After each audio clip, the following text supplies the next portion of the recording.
బీజేపీతో తెలుగుదేశం పొత్తు అయితే ఖరారైపోయింది.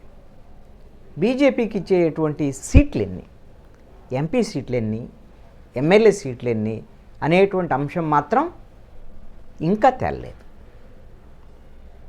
ఢిల్లీలో బీజేపీ జాతీయ నాయకులు కేంద్ర హోంమంత్రి అమిత్ షాతోనూ, అదేవిధంగా బీజేపీ జాతీయ అధ్యక్షులు జేపీ నడ్డాతో చంద్రబాబు నాయుడు, పవన్ కళ్యాణ్ గంటన్నర పాటు చర్చలు జరిపారు. ఈ చర్చల్లో సారాంశం ఏమిటి అనంటే 5 ఎంపీ స్థానాలు బీజేపీకి ఇవ్వటానికి తెలుగుదేశం పార్టీ అంగీకరించింది.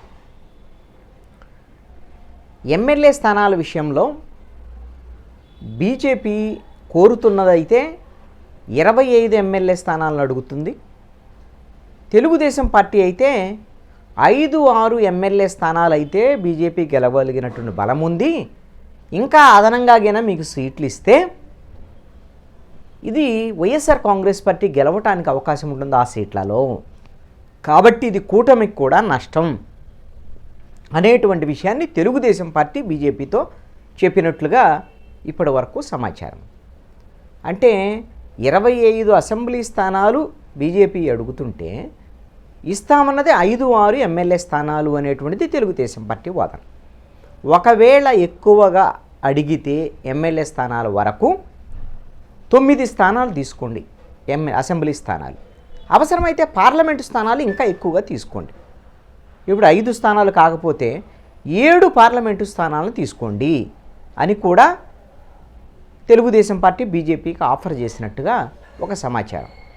ఎందుకు అనంటే బీజేపీ తెలుగుదేశం పార్టీతో పొత్తు పెట్టుకోవటం వెనక ప్రధానమైనటువంటి ఉద్దేశం ఏంటంటే దక్షిణాది రాష్ట్రాల్లో బీజేపీ ఎంపీ స్థానాలను ఎక్కువగా గెలుచుకోవటం అనేటువంటిది లక్ష్యం.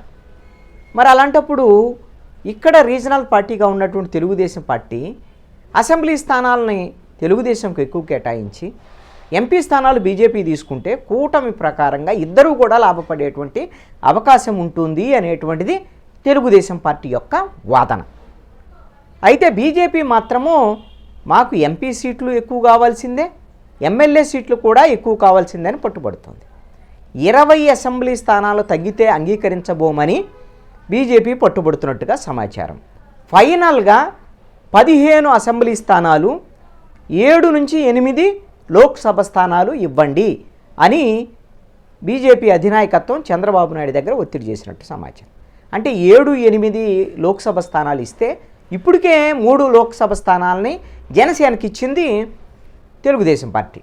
మరి 7-8 గన బీజేపీకి ఇస్తే 10-11 లోక్సభ స్థానాలు జనసేనకి బీజేపీకి వెళ్ళిపోతాయి. మిగిలినటువంటిది ఎన్ని 14-15 స్థానాల్లో మాత్రమే తెలుగుదేశం పార్టీ పోటీ చేయాల్సి ఉంటుంది.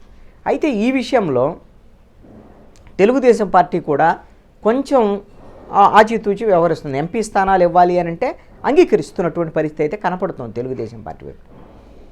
ఇప్పుడు 1 రాజంపేట, ఇది కిరణ్ కుమార్ రెడ్డి పోటీ చేస్తారండి. తర్వాత తిరుపతి, అదేవిధంగా 3 రాజమండ్రి, 4 అరకు, 5 ఏలూరు.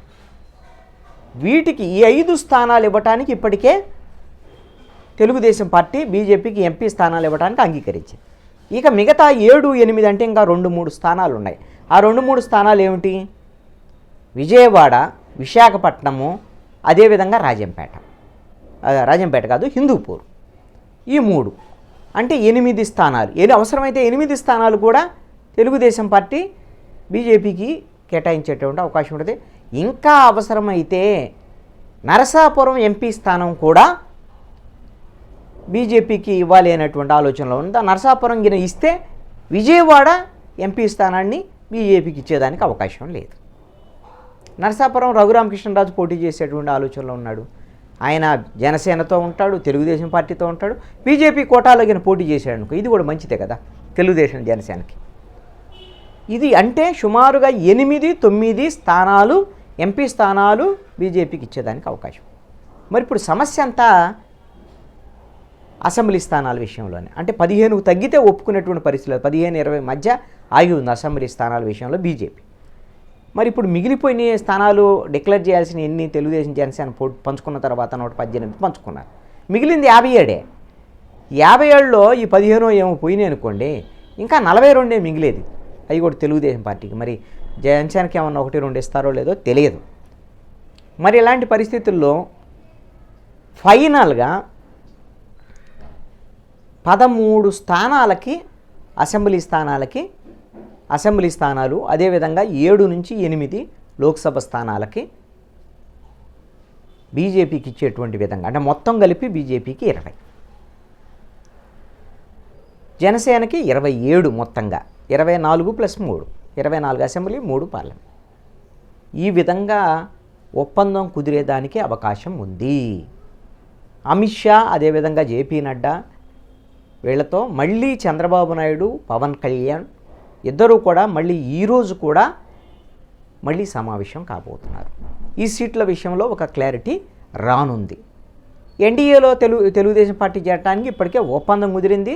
ఇక అధికారికంగా ప్రకటించడమే తరువాయి. చంద్రబాబు నాయుడు తన ఎంపీలు అందరితో కూడా ఢిల్లీలోనే భేటీ అయ్యారు. ఎంపీ అభ్యర్థులు ఎవరైతే ఉన్నారో వాళ్ళు రామ్మోహన్ నాయుడు, అదేవిధంగా ఇక్కడ ఉండేటువంటి లావు కృష్ణదేవరాయలు, వేమిరెడ్డి ప్రభాకర్ రెడ్డి, వీళ్ళందరితో కూడా ఎవరైతే తెలుగుదేశం పార్టీకి సంబంధించినటువంటి ఎంపీ అభ్యర్థులు ఉన్నారో వాళ్ళందరితో కూడా ఆయన రఘురామకృష్ణరాజు కూడా చంద్రబాబు నాయుడిని కలిసినటువంటి వాళ్ళలో ఉన్నారు.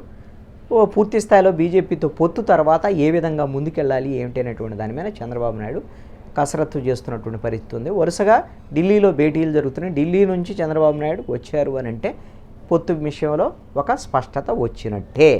తెలుగుదేశం, జనసేన, బీజేపీ కలిసి వెళ్ళబోతున్నాయి. ఇది ఈ రోజుకున్నటువంటి స్పష్టత. సీట్ల విషయంలో కూడా ఈరోజు సాయంత్రానికల్లా స్పష్టమైనటువంటి సంఖ్య కూడా తేలేదానికి అవకాశం ఉంది.